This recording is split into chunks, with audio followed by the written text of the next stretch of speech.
was the biggest underdog performance of 2020? We don't talk enough about the underdogs, the little guys, the guys that fought from the bottom. So, in your opinion, who were those guys or groups or entities that really epitomize that underdog and fighting to success? That's a good question, man. I'll jump in. And my guy Scruff can attest to this. You know, I don't always have locks. I don't always have betting locks, but when I do, they tend to hit, don't they, Scruff?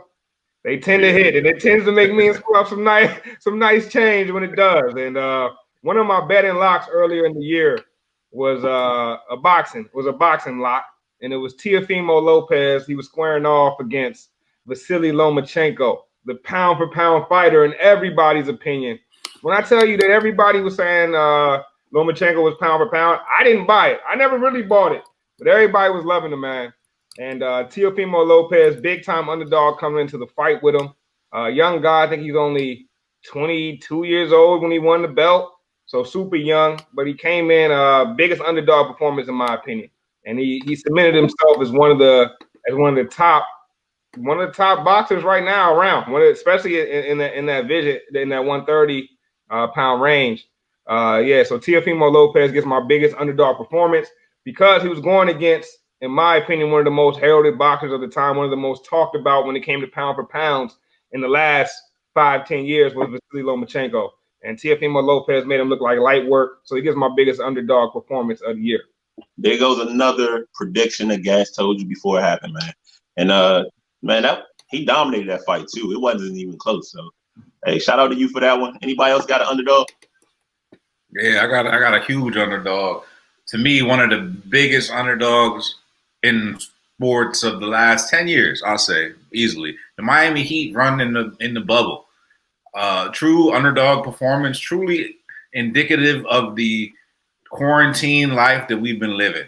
Jimmy Butler with his crusty mustache and no shape up for the whole playoffs, done gristled his way into the finals. A guy that was counted out by many, a guy that was criticized and crucified, much like James Harden is currently in this league. They told him that he was a cancer to the team, and he turned around and he created a culture of winning and hard work.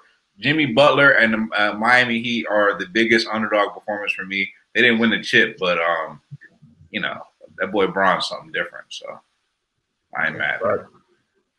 That was a strong underdog performance, man. So yeah, the Heat, he kind of ran through that bubble. But what about you, Ron?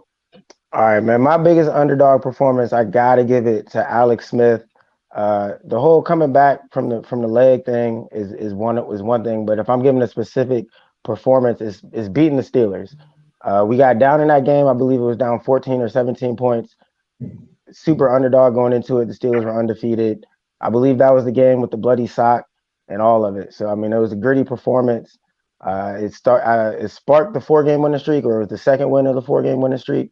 So I'm giving my biggest underdog performance of 2020 to Alex Smith. Ooh, that's a good one. That's a good one. Comeback Player of the Year candidate. He'll probably win it.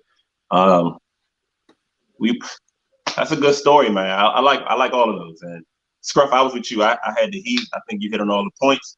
So let me see what's next on my list. Moving right along.